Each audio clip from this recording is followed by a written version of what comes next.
I'm Donna. And I'm Kerri. And we are Paranormal Chicks. Episode 124. Right off the bat, we want to say thank you to Crystal from Illinois. Oh, Michaela from Tennessee. Katie S. from California.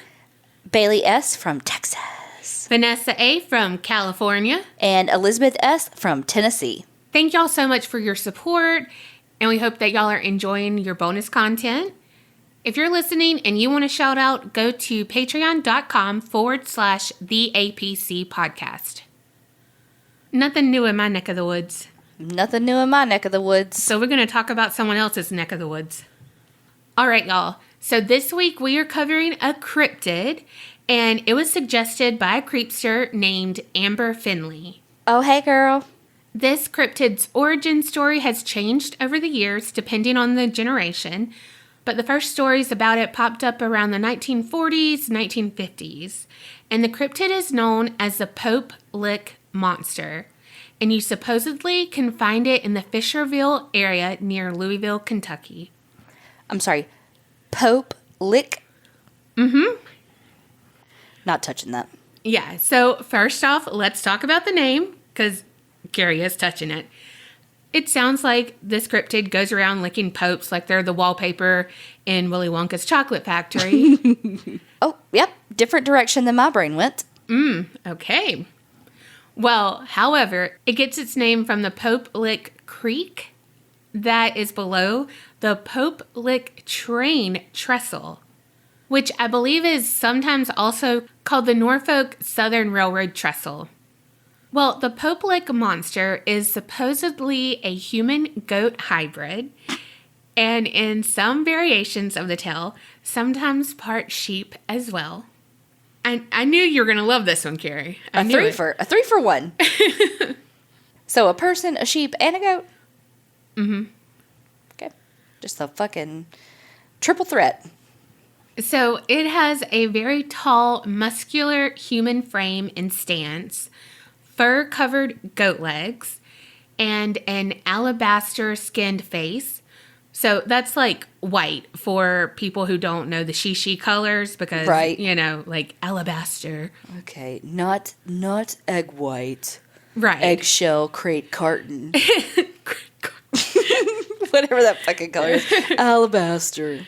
Right. I don't know why I said it like that. I'm weird. Okay, bye. And it has a nose kind of like an eagle's beak, they said, and wide-set eyes.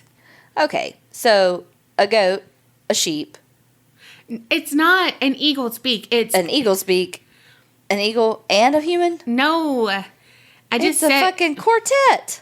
I can't let you get away with this. It's a fucking quartet. I just said it for you to kind of think about it because it's like the big word is like aquiline. You'd be like, what the fuck is that? It's like a fucking eagle's beak, motherfucker.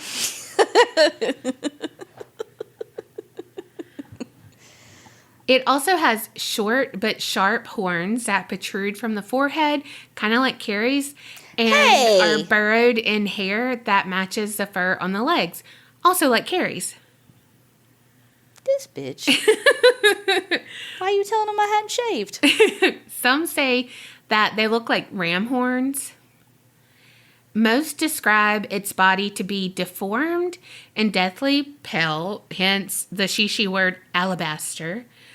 And its hair is greasy and almost more of a goat version of a minotaur. Can you use words I understand? You know, minotaur is like the half horse, half human. Oh, okay.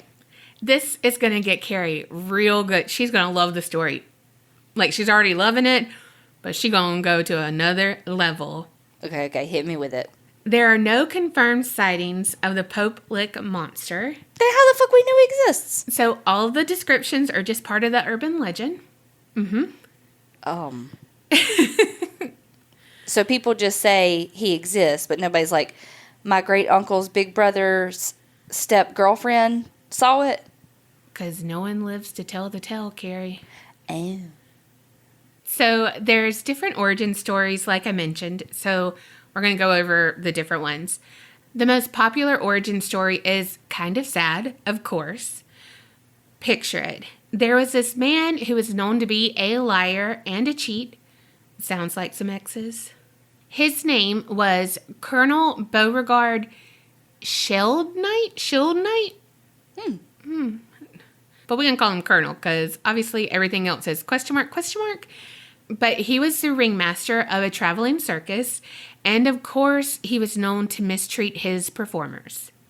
And like all evil men, picture evil characters in old Disney movies, money is what fueled his decisions, and therefore he put money before anything else, even human lives. So his traveling circus was almost infamous because any location they anchored their big top for a bit was riddled with theft and other gang activity. Most say that he treated the circus more like a gang than a circus at all. Well, the Colonel was always on the hunt for the next big thing. No matter if it was a scam or not, he wanted to make the moolah, to make it rain. All I can think about is Colonel Mustard in the study with the lead pipe. Why you gotta talk about his pipe? Fucking horn dog? You're not wrong. Well, he found his next big thing on a stop in Beltsville, Maryland. He found a deformed child who appeared to have fur and be half man, half goat. The child was poor, and so the Colonel offered him love, support, and a chance to be someone. However, what the Colonel really meant is that he had a chance to be something, a creature, and he was going to use the boy in his freak show to make money. And that's exactly what happened. Year after year, the boy grew up living in a cage, being beaten, underfed, and all around abused. And even though the boy wasn't fed properly, he had a hunger for something else. Blood. Freedom and revenge. Oh.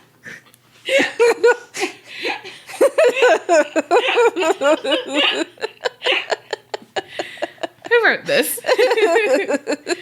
Oh, God. Okay. So, like most urban legends and scary stories go, one dark and stormy night, the circus was traveling through Kentucky and was on the trestle that I mentioned earlier when lightning struck, and it caused the train to derail. The train crashed and killed nearly everyone who was on board instantly.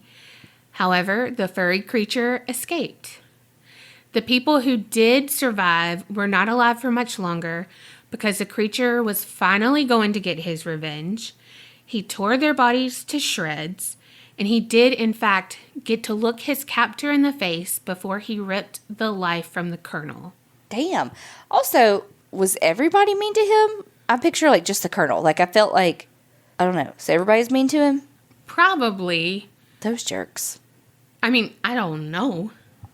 But probably, because he was young, he was, like, a quote-unquote freak that couldn't take off his, like, costume or, anything like that. It was, you know what I mean? But here we go, Kerri. Now he had a taste for blood, and he was hungry for more. Blood. And that is why he haunts and hunts the trestle, looking for other humans to devour and feed his bloodlust need. There is a variation of this where the creature was the one struck by lightning on the trestle, and that's what transformed him into a monster stuck on revenge and, like, destroying mankind. And then there's another origin story that says that the Pope Lick monster is this twisted reincarnation of a farmer who sadistically tortured and sacrificed a herd of goats when he made a deal with the devil in exchange for satanic/supernatural powers. And it's like, be careful what you wish for, because he got supernatural powers, but probably not what he was expecting. The cosmic powers. Itty-bitty live in space. Talk about Disney. Mm-hmm. Well, and unfortunately, this legend, it gained some attention from local groups who people said were satanic worshipers. Who knows? Well, mid-1970s, there was a local satanic cult, and they began doing demonic rituals in the Pope Lick Road area. And around this time, cats and dogs would disappear, and people assumed that they were being used in blood rituals, and it was all on this Four Winds farm. And that farm was just like a few, like hop, skip, and a jump, away from the train trestle. And so people said that the Satanists who did these rituals, they allegedly worshipped the Pope Lick monster. So, I don't know. And also people say that even in the 90s, you could supposedly hear drum beats and chanting coming from the farm on dark nights. There's some other origin stories, but they're far less popular and really don't have any detail. But one is that the Pope Lick monster was an old chemist, and he kind of became a recluse after his face was horribly burned in an explosion. And then another one is that he is just a hermit who's strange, and he's living in an old shack who stalks the trestle. So now we know about the Pope Lick monster a bit. Let's talk about the Pope Lick Trestle. It was built in the late 1880s. The trestle is 90 feet in the air and is 772 feet long. And a lot of the terrain that it's over is a mixture of fields, brush, and small trees. And the thing to know and remember about this trestle is it has no railings. There's no place to hide from oncoming trains. So think about that and remember that it's 90 feet in the air. So if you are in the way of the train, the only place to go is down, and that's like an 8 or 9 story drop. Oh, damn. There will be no survivors. Okay, well, what makes an urban legend creepy? Learning that there are many ways that the creature can lure you to your death. And the Pope Lick monster is very clever. I tell you how you lure me down there. Candy Crush lives. No! Pay off my student loans. And Candy Crush lives. I mean, yeah. It's believed that the Pope Lick monster can hypnotize trespassers to walk along the trestle, basically luring them to their death when there's an oncoming train.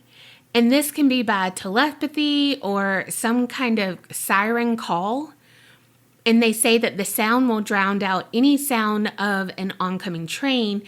And so the person ventures out onto the tracks like it's not dangerous at all. And once you're there, the train cannot stop in time and you will surely meet your demise. The cryptid also has the ability to mimic voices, making it easy for it to entice you closer to the trestle under false pretenses, thinking someone you know and love needs help or something like that, and then bam, you're hit by a train.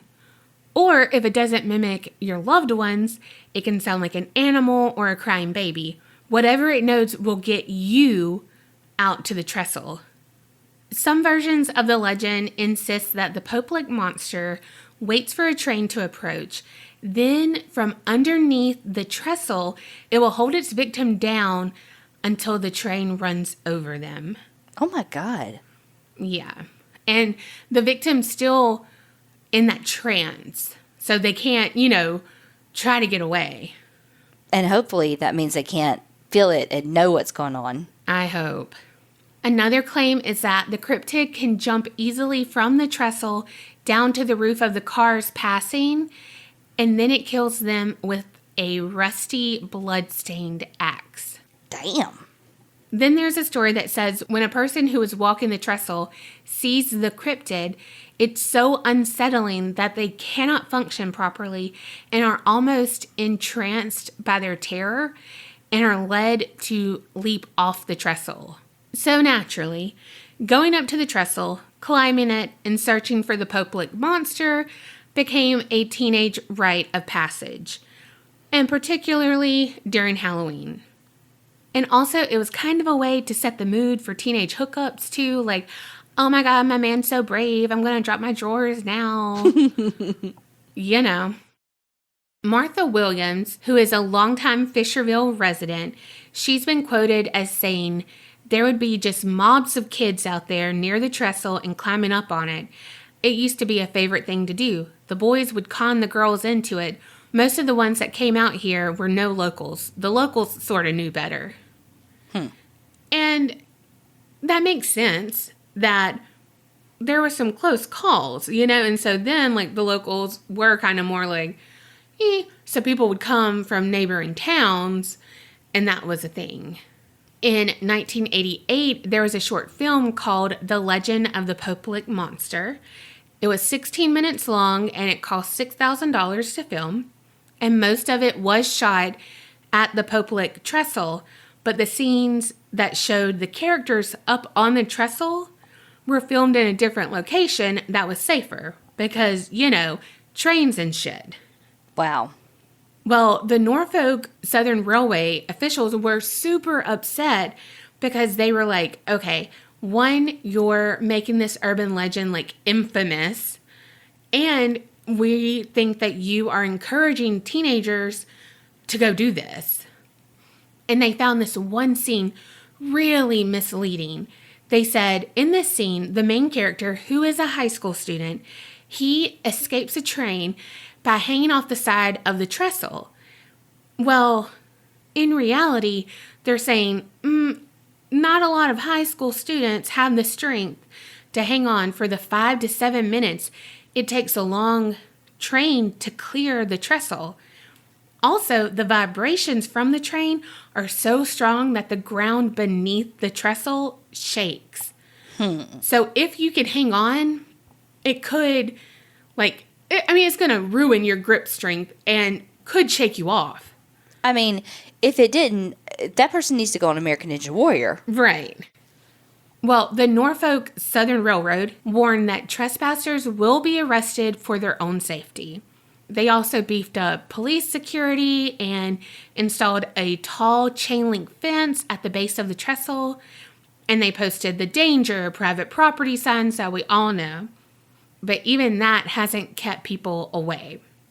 Even if there haven't been any sightings of the Pope Lick monster, there have been deaths related to the urban legend. On a show called Monsters and Mysteries in America, the Pope Lick monster was highlighted in an episode titled Ozarks. And this lady, Sue LaRue, she's interviewed and talks about her son, J.C. Baum. He was an all-around great guy, known for always willing to lend a hand to his friends, well-liked in the community, all the things. So on the night of February 18th, 1987, 17-year-old J.C., which stood for Jack Charles, and his friend Chris Jones headed out to meet up with some of their friends. They were all driving around looking for something to do, and they ended up at Pope Lick Park. And it was kind of the party place, hangout for teenagers, all the things, like how we have the Texaco parking lot when we were in high school. Right. Well, across the street from the park was the Pope Lick Trestle.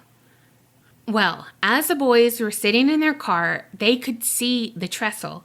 So JC jumped out of the car and told them, let's go, let's walk across the trestle. Let's go try to find the goat man. That's also what it gets called too. So off they went, and they're up on the trestle. All of a sudden, the trees light up around the bend, meaning that there is an oncoming train. So the boys scattered to try to save their lives. And all did besides JC. He unfortunately was struck by the train, and his body was found a ways up the track, badly broken. God. Lee, who was his 15-year-old sister, she wanted to find the goat man for JC. She went up on the trestle, and she said that she felt fear, but she wanted to see what he saw. And she said that she was almost frozen, but her curiosity continued to lead her out on the trestle. She did survive her experience, but she said that she believes that the goat man entranced her brother and called to him and led him out there. She still searches for it today, and JC has been remembered by them spray painting JC, we love and miss you on the trestle's base. Another death attributed to the Pope Lick monster was that of David Wayne Bryan. In May of 1987, 19-year-old David, he died of injuries that he suffered a year earlier when he jumped from the trestle to avoid getting hit by the train. Dang. So like I said, there's no survivors when you jump from 90 feet up. And so he survived, but he was suffering all that time and then finally succumbed to his injuries. Dang. In November of 2000, Nicholas Jewell of Mount Washington, he was 19. He died after falling from the trestle.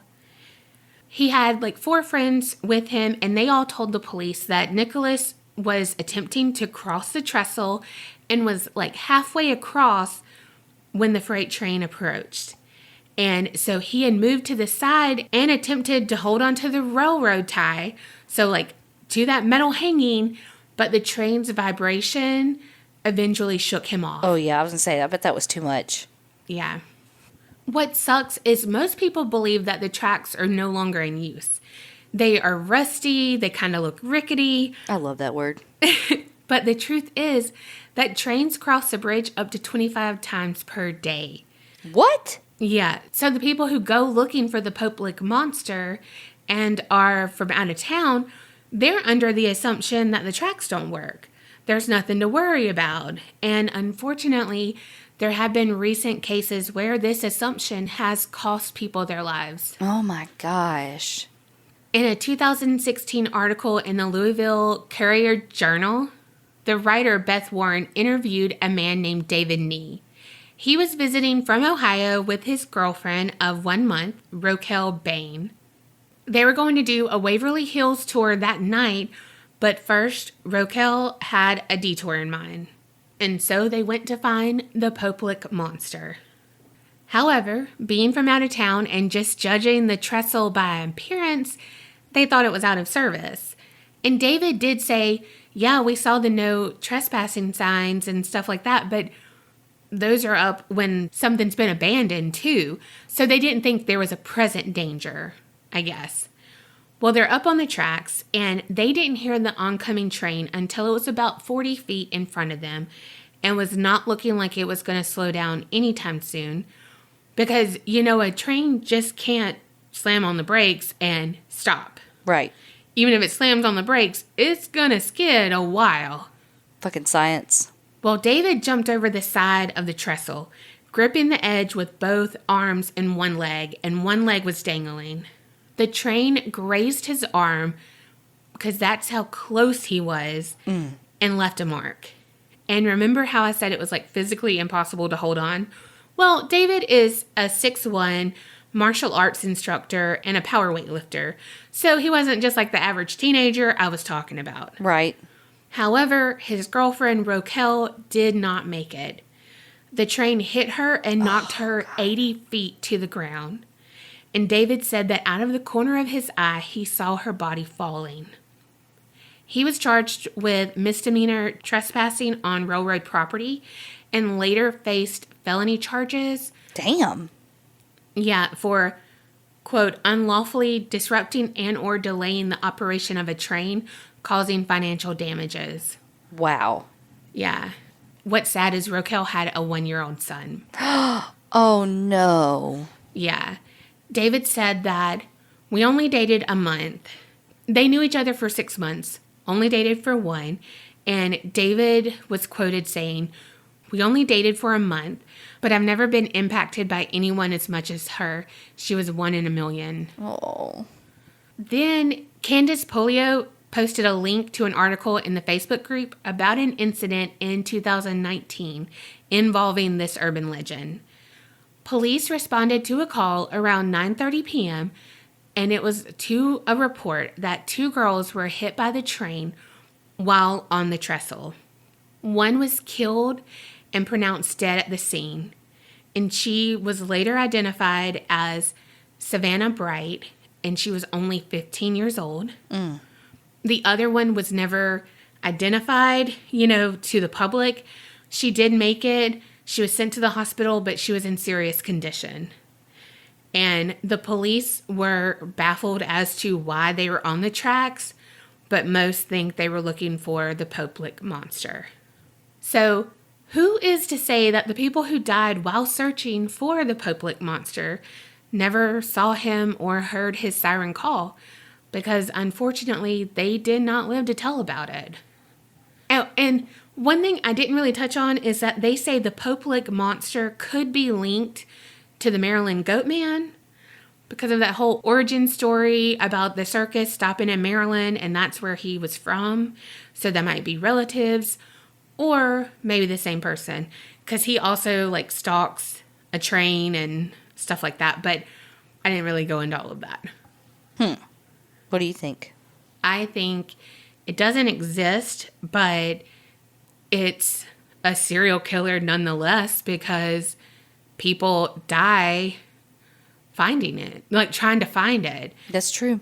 You know, and it's like so many people, myself included, like I want to go to Goatman's Bridge in Texas and stuff. However, it's like open and I would never trespass or anything. Right. I'm such a rule follower. Me neither. And let's just be honest, I am scared of heights and I am with Clumsy McClumserson. Me? And if there's no railing, oh, hell no. I'm not going like an inch above the ground with her by my side, okay? You're not wrong. Yes. However, people like us who want to go exploring different haunted places, different just weird places, they are putting themselves in danger, you know? And then you don't, especially if you don't know everything, like how these people thought it wasn't in working condition, and it is. Yeah, I was going to say 25 times a day. Yeah. And there's nowhere to go. Butt down. Yeah. That's scary. Yeah, either way, whether Goatman's real or not, people dying. Yeah. And, I mean, you can put up no trespassing sign to cover your ass from a lawsuit, but, I mean, it's not going to stop people. Right. And what's sad is that they can't really do anything. You can't just shut it down. Yeah, you can't shut it down. But also, like, even if they put a railing up, it still wouldn't help. Then also, like, they'd have to build it out just in the, hey, if someone's up here, they could stand on this thing. Like, that's silly. Just don't go up there, because that is a lot of fucking money that they would have to put in there. You know what I mean? Yeah.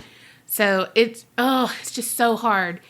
Because like I said, I mean, I put myself in this situation, like I would want to put myself in this situation to try to find this creature that's never been seen. And, you know, you do it for the podcast.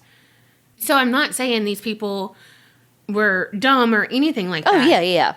Like, definitely not.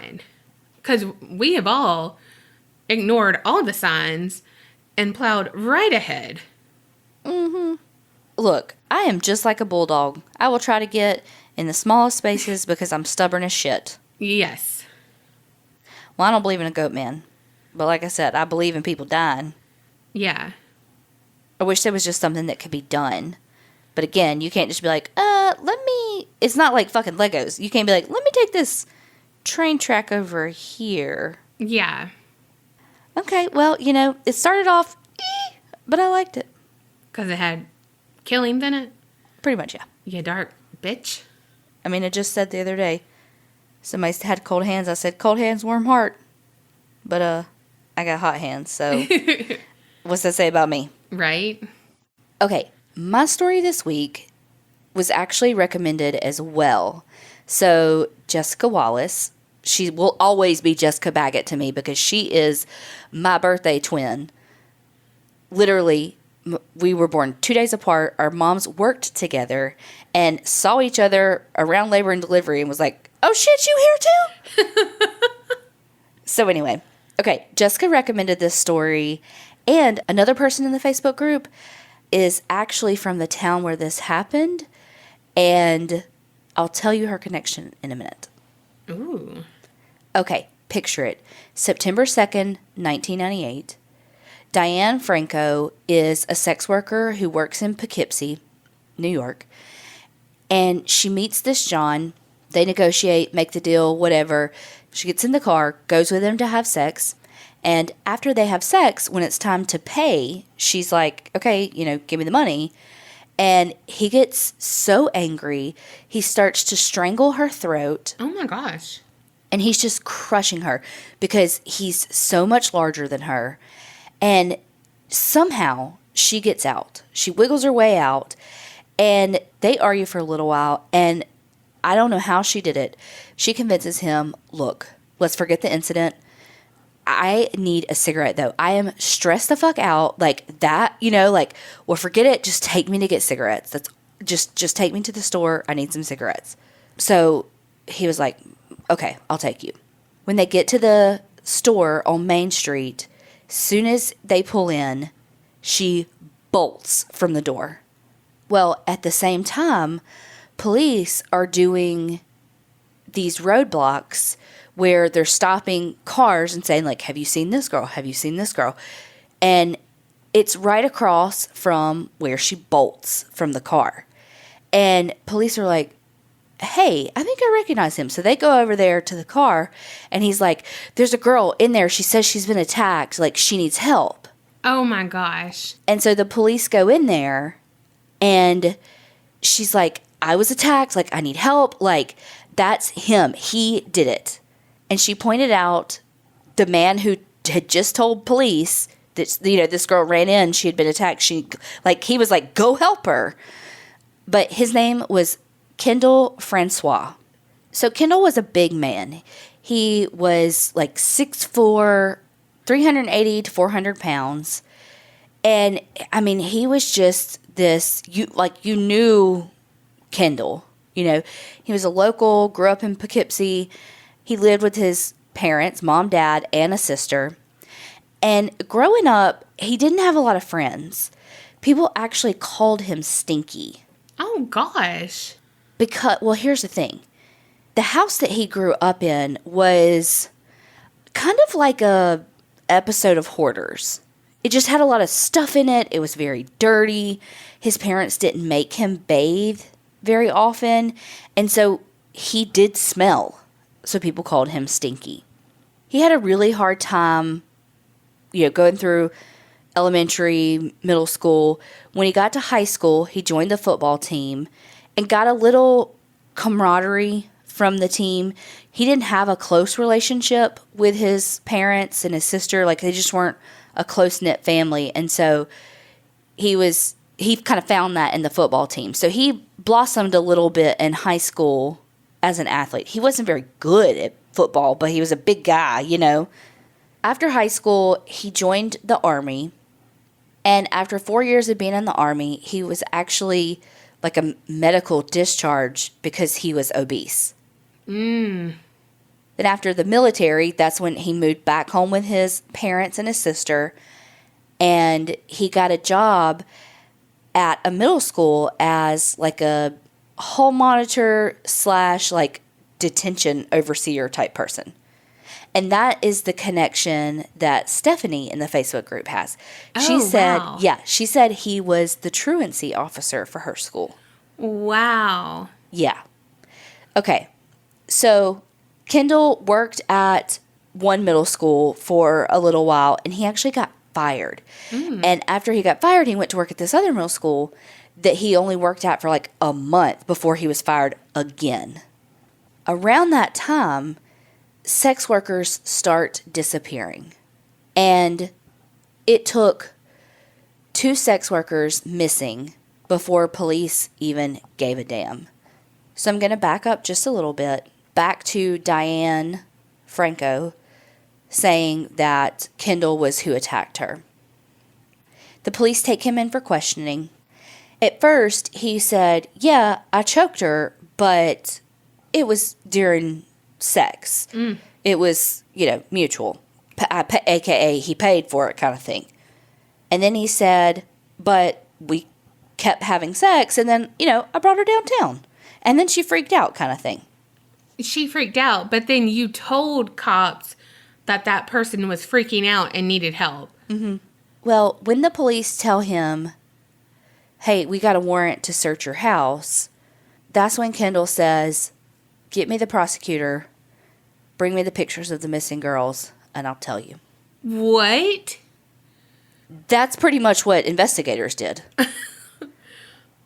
So let's talk about the women. In October of 1996 is when 30-year-old Wendy Myers was reported missing. She was white, thin, hazel eyes, brown hair, and Wendy was a known sex worker. That's going to be the theme throughout the story. Women who are sex workers who have substance abuse problems. Wendy went missing. Her boyfriend put in a missing person report, and nothing happened. Because why in the world in 1996 would police want to look for a sex worker? According to the things that I've read and a couple of shows that I've watched on YouTube about it, the police say, we got a lot of pressure to just put this one to the side. Yes, it's a missing woman, but she's a sex worker. It's a high-risk lifestyle, blah, blah, blah, blah, blah. Well, 2 months later, so December 1996, Gina Barone went missing.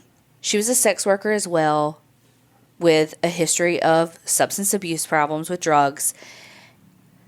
One Friday, she and her boyfriend get in this big argument, and she's like, get the fuck out. So he leaves, and when he comes back, she's gone. Well, come Monday morning, and he still hasn't seen her. So he goes to her mom's house and is like, have you seen Gina? And her mom's like, first of all, I've never met the boyfriend before, so I didn't even know who he was. And he's telling me he can't find my daughter. Wow. And so Gina's mom, Patricia's like, Gina doesn't leave town. She's been here, most of her life. She don't leave town. She's got her routine. She's got how she makes her money. She's missing. So she goes to police. And at first, of course, the police are going to look at the boyfriend. But they quickly rule him out and go, okay, she's missing. So at this point, you have 2 sex workers missing in this not very small town, but a smaller town. But here's the thing. At the time, Poughkeepsie had a big problem with drugs. There was a lot of drugs coming and going, people on drugs, and sex workers who were addicted to drugs that were using sex work in order to pay for their drugs. And while the dangers that come with, quote unquote, that lifestyle does put the women at higher risk, it obviously does not mean they deserve it. But anytime you have the drug industry, it's going to bring shootings and, danger and all of that. And so one of the last times that Gina was seen, supposedly, was November 29th, and she was in an argument with someone over drugs. So people were like, well, she might have been killed over, a dispute about the drugs, and maybe her disappearance has nothing to do with Wendy. So now we're in January of 1997, and police get a report from another sex worker that says she was with this John, and everything was fine until it became time to pay, and then it was this, argument. He tried choking her and pulled a knife on her, but she was able to get away. But it was 7 or more days before she filed this police report from when it actually happened. But that's not uncommon, because even with Diane, at first, she was reluctant to help the police. When she's the one saying, help, I was attacked, and then it's police, and it's because she thought she had a warrant out for her arrest. So when you have people that have, a history of incarcerations and all the things with police, they tend to be, I say this I know, but I mean, it is true that they don't immediately go to the police because, again, what if they do have a warrant? What if they do have whatever, a fine or whatever? So this sex worker says that Kendall François is who pulled the knife on her. And police know, because, again, look, police know, that especially the cops that are out and about on the streets talking to people, they know who the regular Johns are. They know what's up, right? And so they did know Kendall François, and they knew that he was a frequent customer of the sex workers and that his reputation was that he got a little rough with the ladies. Police pull him in to interview him, and he's like, no. I did not pull a knife on her. I pulled a nail file on her because it was self-defense. So, you're telling me, Mr. 6'4", 400-pound football player, that this 120-pound sex worker got one over on you and you had to have a nail file for defense? And who has that in their car? It's probably like a fucking, like... Well, no. He always took the sex workers back to his house. Oh, okay. All I know is what I see in the movies, okay? Yeah. So police are like, cool, but can you, like, take us and show us a nail file? And he's like, all right. He said, I'll take somebody with me. So he takes one police officer to his house. He takes him in. He's like, you mind if I look around? He's like, no, go ahead. Girl, that police officer deserves a special place in heaven. Anybody who went in this house deserves a special place in heaven. Is it worse than that place? Yes. Look, Pazuzu Algarad could fucking never. If you haven't listened to that episode, you need to go back. It's like episode 101 or some 100. I think it's 100. You need to fucking go back. You need to listen to that nasty shit. But this fucking house had so much shit in it. Figurative and literal. Ew. It had animal excrement. There were so many maggots in this house. Ew. That they had become gnats and just the shells were left. Ew. Talk about circle of life. Fucking gross. Oh, that detail was, whew, to me. Everything smelled. Everything was disgusting. So the police officers looking around, you know. I mean, what are you going to find in that heap of shit? Can you imagine being a sex worker that's taken back to this place and then you have to perform? Well, first of all, God only knows what they had to deal with on Kendall. Oh. Smegma for days. Ew. Allegedly, but ew. I mean, not to name call, but his nickname was Stinky. Damn. You know what I mean? I mean, Yeah. like it was like a known thing that he did not bathe. Well, I was hoping that he grew out of that. No. Oh, God. You really thought the army would have gotten that out of him, but no. So there's no telling what those sex workers had to deal with. God bless him. Well, when the officer is looking through the house, he finds a door, like, that's to the basement, and he goes to open it, and Kendall, like, grabs him by the shirt and is like, nope, that's not the way out. It's this way. Well, and he, like, I guess because he voluntarily let them in, they didn't have a search warrant. Like, Yeah. they got to go where he tells them kind of thing. Yeah. Can't go to the West Wing. Okay, Lumiere. Yes. Police didn't find anything in his house, but that sex worker did press charges. Guess how long he got in jail? A week. Close. He got 15 days, and he spent 7 in jail. Wow. Wow. Yeah. So, he's on police's radar, though, at this point. You know, it's like, again, they've known he was a regular. They're kind of like, okay, we have 2 missing sex workers. I mean, I think that just goes to show you what little value they place on that, though, because they're like, we have 2 missing. We know he roughs them up. We know he's like a bad guy. But, like, we'll just let him keep doing what he's going to do. Let's put him in jail for 15 days, but, let's just do 7. We'll keep an eye on him. Yeah, like, we'll make sure he doesn't go too far. Okay. Yeah. Sure.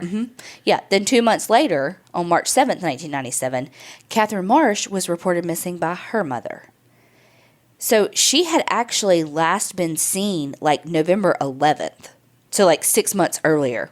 Wow. Catherine was last seen in Poughkeepsie, and she, just like the others, was a sex worker. Well, it had been so long since her disappearance that they really didn't have much. They knew she's white, just like the other girls, blue eyes, brown hair, but all of her stuff was still at her apartment. Police looked through the teletypes to look for, like, people who were DOA, dead on arrival, just to see, like, okay, is there somebody that matches up with her description? And this is where police were really like, okay, it's 3 girls. Like, it's time to, do our jobs and not ignore them because they're sex workers. We have 3 women missing. And so they start pulling all of the women's records to see, like, okay, are they in jail somewhere? And I'm like, why wouldn't you have already done that? But whatever. Right? Exactly. If someone's missing, I feel like you check the hospitals, you check the morgues, you check the jails. Like, that's, like, basic. Yeah. That's missing 101. Yeah. The police start canvassing neighborhoods where the women had been arrested before, so they could, like, what would be considered their stomping ground. They used cadaver dogs to search around to see if they could find anything. And there was literally no leads. Then police decide, okay, we need help. There's no leads. Like, it's April. We got nothing other than 3 missing women. So they contact the police to ask for some support and get a profile.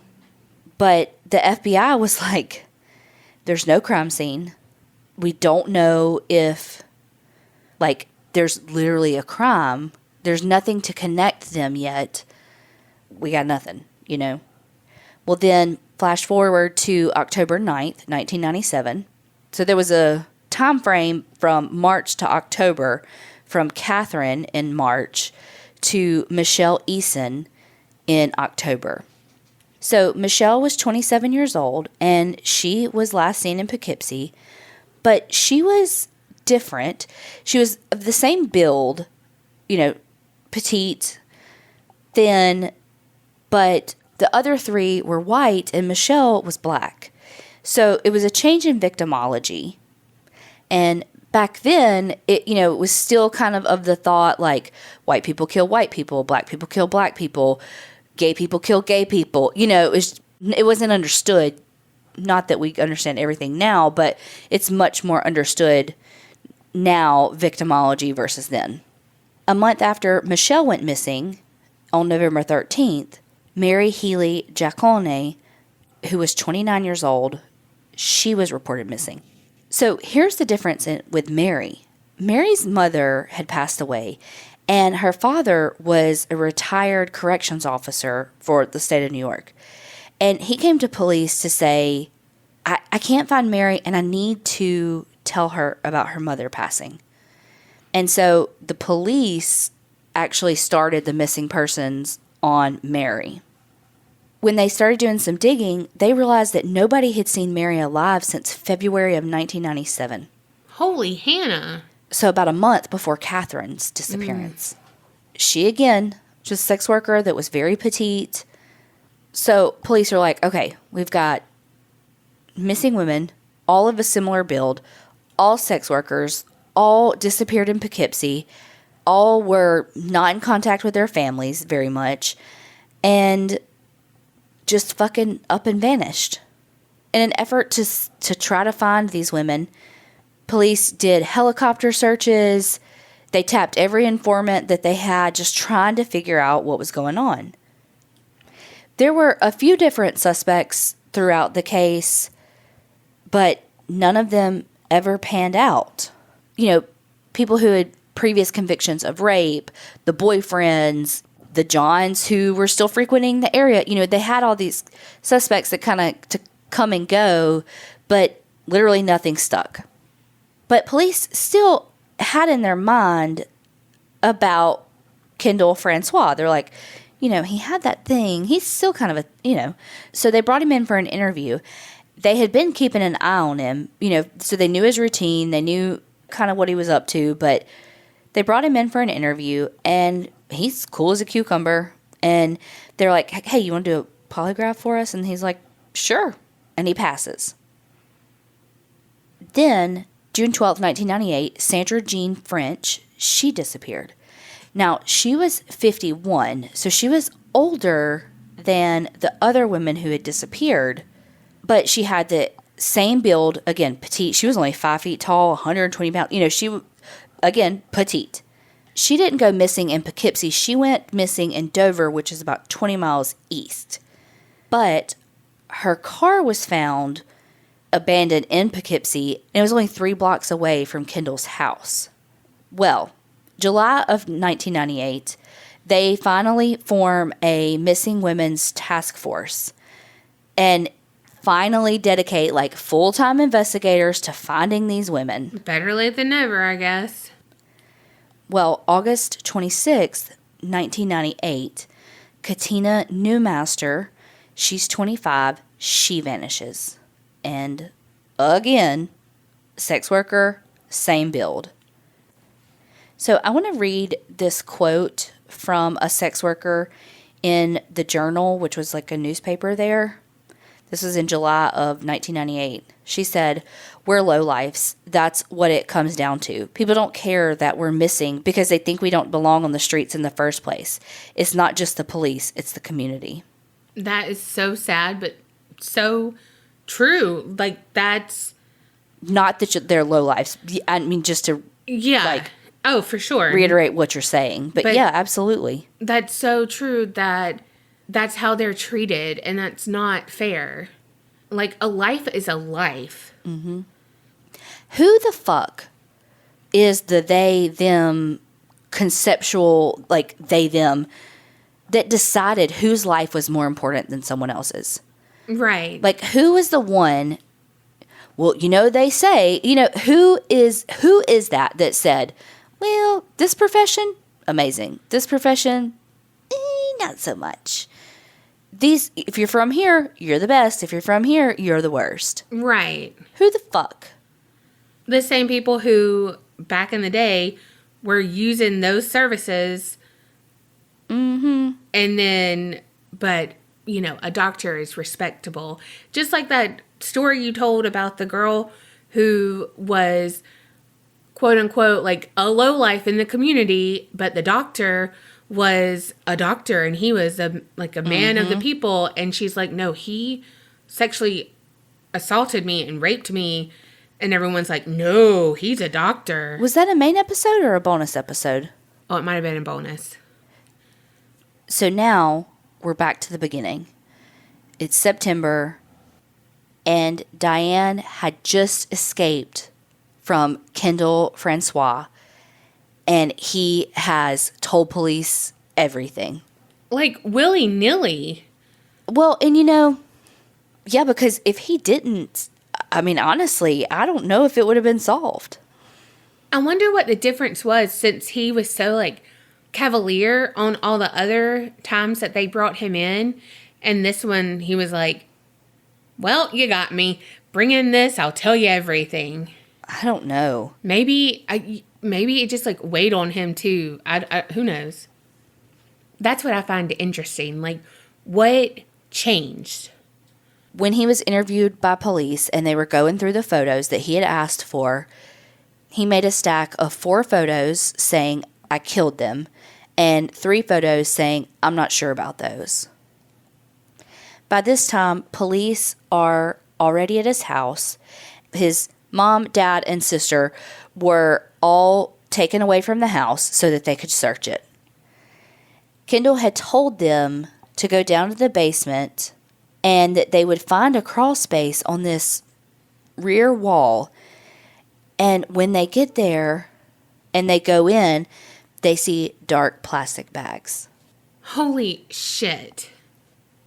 I know that it's in a crawl space in a basement and stuff, their bodies, but it's a lot of dead people. That just shows how bad their house was. Mm-hmm. So it was 1 a.m. when they finally got into the house, because when they brought him in for questioning for Diane, blah, blah, blah. It was 1 a.m. And so they'd found, okay, we see some back, let's close this crime scene off, make sure it's secure, let's go home and come back when it's daylight and we can fucking see. because there's some shit going down in this fucking house and we need light. The next morning when they get there, they dress down in those sterile white suits, all the like purification masks and everything because it's so nasty. There was garbage everywhere in this house. There was garbage on the floors, the furniture, in the sinks, in the closets. And I'm talking like food wrappers and old food. Like, you know what I mean? Not just like, oh, I'm done with this piece of paper. Let me throw it. No, like, I don't want this last bite of my fucking McRib. Let me throw it across the room. Never waste a McRib. They said that there was clothes like literally on every inch of the floor. Like there was not a place that you stepped, there was no clothes. Sheets were over the windows. I mean, not everybody can afford curtains. I can get behind that. My grandma actually made me curtains out of sheets, and they look like curtains. They were white. About an hour into searching, they go up to the attic and the first body is found. So why didn't they start with the bags that they found in the basement?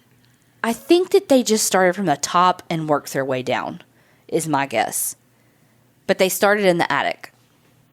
So they found the first body, and then they found another, and then they found another.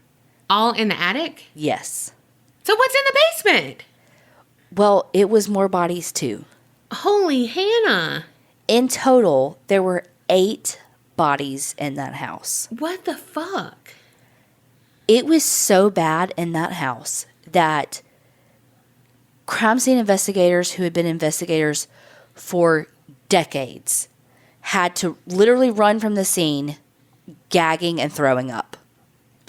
There was one body that was in a kind of like squared barrel that had decomposed so much that it had taken the shape of the container. Oh my gosh. Isn't that so gross? Like, oh my God. Again, like I said, insect activity everywhere. Maggots, shells of maggots, flies, all the things. The first body was identified as Katina Newmaster, who was the last person reported missing. Then they had identifications for Gina Barone, Sarah French, Catherine Marsh, and then Wendy Myers, Kathleen Hurley, and Mary Giacone. The thing is, though, is that there was no Michelle Eason. And Michelle was the only black victim. All the other victims were white. And they were unable to find her. And to this day, her body still has not been found. What? He, of course, was charged. And it was years for, like, the prosecution. And, you know how that goes. But he eventually was sentenced to 8 consecutive life sentences in August of 2002. Then he spent 14 years in prison and died at the age of 43 in 2014. While he was incarcerated, he was diagnosed with HIV, which they said they feel like he got from one of the victims. I don't know. I mean, I feel like that's kind of a stereotype, but who knows? But he also, he may have gotten it from someone, but God only knows how many people he spread it to. Exactly. But I think what makes Kendall François so different was, I mean, I really do think that he killed Michelle Eason too. I mean, and some stuff says that he has 8 to 10 victims. Like, we know 8.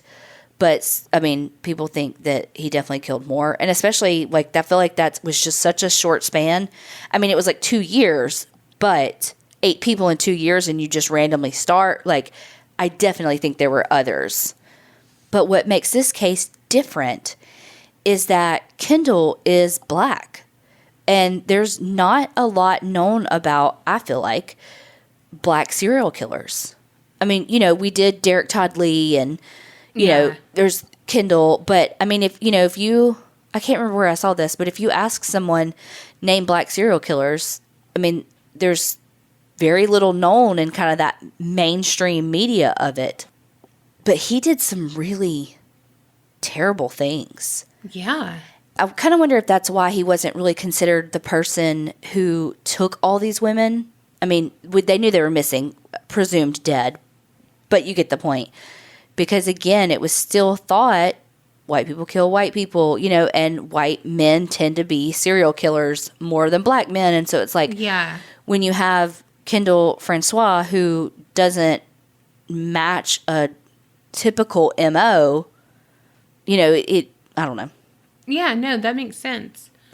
But I want to know what in the actual hell was going on in that house that all 4 of those adults lived there in that filth. Like, what mental illness? Like, something was going on. Yeah. I don't know what it was, but, like, his mom had a job. Like, that, you know what I mean? They worked. I just, like, the house was known for stinking, and then, like, because the neighbors, people were like, you didn't smell anything? And the neighbors were like, well, their house always stunk. You could always smell their house. And then he told his family, well, a raccoon died in the attic and I can't find it. So that's how he got around his parents and his sister living there with this clearly decomposing body stinking in the attic. But I'm also like, so you have a decomposing raccoon up there for 2 years? Right. It eventually stopped stinking. Mm-hmm. He's just adding to the pile of people, so you know that the smell never goes away. Oh, gosh. I can't even imagine, and I don't want to. No, Well, because now I'm imagining, and all I can think about is it being like a maze of shit. Mm-hmm. You know, just like they've carved out paths for them to walk. It, like, makes me want to Marie Kondo my whole house right this second. Right. Thinking about it, you know? Yeah. So, thank you, Jessica, for recommending this story. Yeah. Well, because you're right, because the only one I would even know would be Derek Todd Lee. Me too. And even though I know him, like, I would have to think about it to be like, oh, yeah, him. See, I would know him, but you know how I am with names. I would go, shit, what's his name? You know, like, I would know it. I just would be like, oh, God, what's his damn name? So, Jessica and Amber came in clutch this episode with the recommendations. Yeah. Y'all, send in recommendations. Like, we use them. Like, I have a whole file of screenshots on my phone from the Facebook group and emails that's like, do this story. I recommend this story. So, send them in. For sure. Let us know what y'all think about these stories.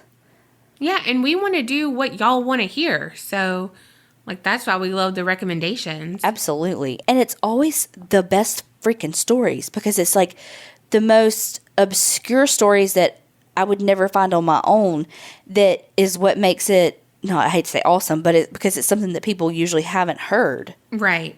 And those are my favorite. Like, stories where you really don't know it. Like, this was a serial killer, but it wasn't like Son of Sam. You know, it was different because you don't know. I didn't know anything about him. Yeah. So keep the recommendations coming. You can send them through the Facebook group, or you can email us aparanormalchicks@gmail.com. And please don't forget to like and review and stars and that sort of thing because it really does help us out. But mostly, remember, Creep it real and don't get scared.